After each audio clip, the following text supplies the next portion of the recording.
Good morning, students. Today we are discussing a new topic. आज हम एक सुंदर टॉपिक का शुभारंभ कर रहे हैं। यूनिट का नाम है धारा विद्युत और टॉपिक का नाम है विभव मापी। जब विभव मापी की बात करते हैं नाम से ऐसा लगता है कि विभव मापी एक ऐसा उपकरण है जो विद्युत विभव का मापन करता है, जबकि बिल्कुल विद्युत विभव का मापन नहीं करता। इस उपकरण की सहायता से सेल का विभव निकाला जाता है और सेल के विभव को विद्युत वाहक बल कहते हैं। तो विभव मापी एक ऐसा उपकरण है जिससे एक पंथ तीन कार्य संपन्न हो सकते हैं। नंबर एक, किसी अज्ञात सेल का विद्युत वाहक बल ज्ञात किया जा सकता है। नंबर दो अज्ञात सेलों के विद्युत वाहक बलों को ज्ञात करके उनकी तुलना की जा सकती है। और नंबर तीन, इस उपकरण की सहायता से किसी सेल के आंतरिक प्रतिरोध की गणना की जा सकती है। ऐसे उपकरण को विभव मापी कहते हैं। विभव मापी का सिद्धांत कहता है कि यह उपकरण शून्य विक्षेप की विधि के सिद्धांत पर आधारित है। और शून्य विक्षेप की विधि कहती है कि यदि धारा मापी में, इस उपकरण में उपयोग किए गए धारा मापी में यदि धारा का मान शून्य हो तो इस उपकरण का सिद्धांत कहता है कि अज्ञात सेल का विद्युत वाहक बल ज्ञात सेल के विद्युत वाहक बल के बराबर होगा। अब हम ये समझ लें कि अज्ञात सेल का विद्युत वाहक बल क्या होगा और ज्ञात सेल का विद्युत वाहक बल क्या होगा। तो इस उपकरण का हम परिपथ चित्र समझना चालू करते हैं। Circuit diagram. एसी एक लंबा तार होता है कांस्टेंटन या मैग्नेट का, जिसकी लंबाई कैपिटल एल होती है, जिसकी विभव प्रवणता नियत रो होती है। क्या होती है विभव प्रवणता?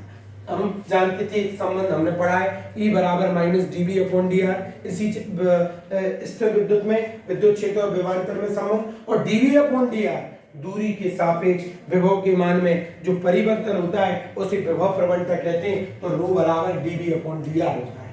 तो हमने इस तार का विभव प्रवणता रो मान लिया। ये जो तार एसी है, इस उपकरण विभव मापी को दो परिपथों में विभाजित कर देता है। ये जो तार एसी है, इस उपकरण को दो परिपथों में विभाजित कर देता है। इसका अर्थ ये है कि ऊपर वाला प्राथमिक परिपथ और नीचे वाला द्वितीयक परिपथ। प्राथमिक परिपथ में आप वो बैटरी का उपयोग करते हो जिसका विद्युत वाहक बल आपको पहले से ज्ञात अर्थात मालूम है। द्वितीयक परिपथ में आप उस बैटरी को लगाते हो जिसका विद्युत वाहक बल आपको मालूम नहीं है बल्कि आपको ज्ञात करना है। प्राथमिक परिपथ में ज्ञात विद्युत वाहक बल वाली बैटरी कुंजी और एक नियंत्रक प्रतिरोध को लगा देती है तो प्राथमिक परिपथ कंप्लीट हो जाता है। द्वितीय परिपथ में वो बैटरी लगाते हैं जिसका विद्युत वाहक बल अज्ञात है, उसको आप लगाते हो, कुंजी को लगाते हो और उसका दूसरा सिरा किससे जोड़ देते हो? बैटरी का सिरा धारा मापी से, और धारा मापी का दूसरा सिरा जॉकी के रूप में क्या छोड़ दिया जाता है? स्वतंत्र छोड़ दिया जाता है। ये परिपथ चित्र तैयार हुआ। अब हम देख रहे हैं कार्य विधि एवं सूत्र की स्थापना। अब हम इस उपकरण से क्या निकालेंगे भाई? अज्ञात सेल का चलिए प्रयोग चालू करते हैं। लेकिन अज्ञात तो तब आएगा जब पहले ज्ञात हो। तो सबसे पहले धीरे से हमने पहली वाली कुंजी K1 कुंजी को दबाना चालू किया। K1 कुंजी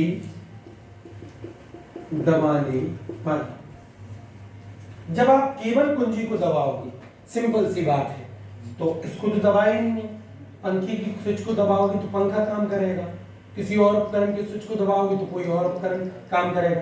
तो सबसे पहले K1 कुंजी दबाई, जब K1 कुंजी दबाई तो ये वाली सेल परिपथ में आई और तार AC के सिरों पर K1 कुंजी दबाने पर तार AC के सिरों पर उत्पन्न विभवांतर कौन सा वाला ये वाला। भाई जब बैटरी से वोल्टेज दोगे तो पूरा का पूरा न शर्माएगा न घबराएगा और पूरे तार के सिरों पर विभवांतर V उत्पन्न हो जाएगा।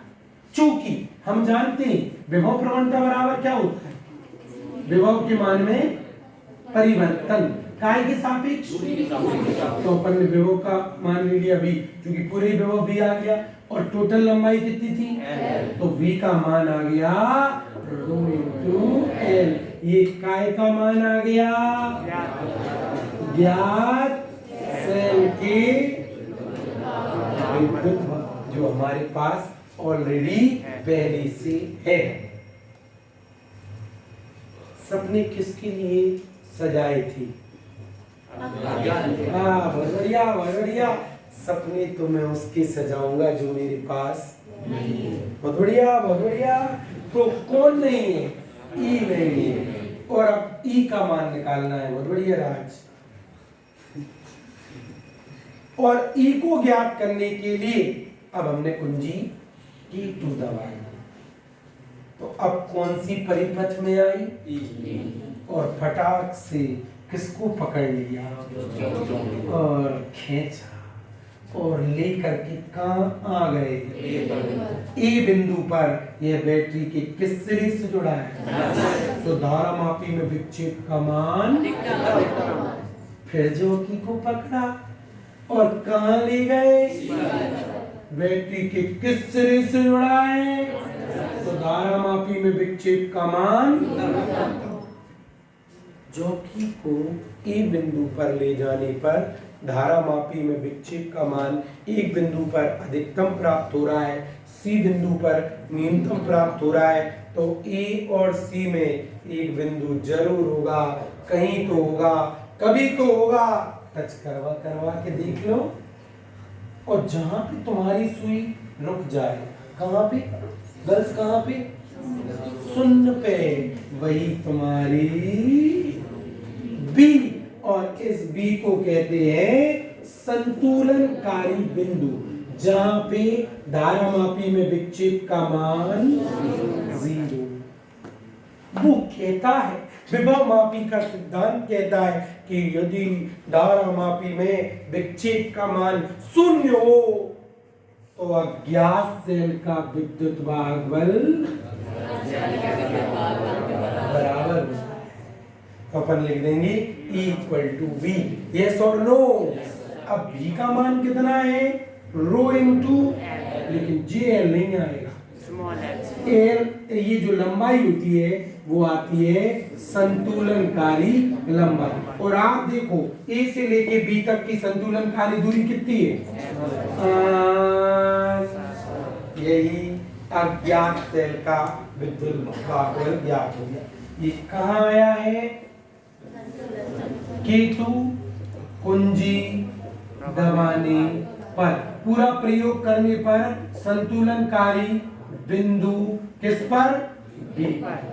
किसके सिद्धांत से, विभव मापी के, जब धारा मापी में विक्षेप का मान, तो अज्ञात सेल का विद्युत भागबल ज्ञात सेल के विद्युत भागबल के बराबर। प्रेक्षण सारणी में कुछ नहीं करना, प्रेक्षण सारणी में सरल क्रमांक 1 2 3 4 5 खाली छोड़ दो।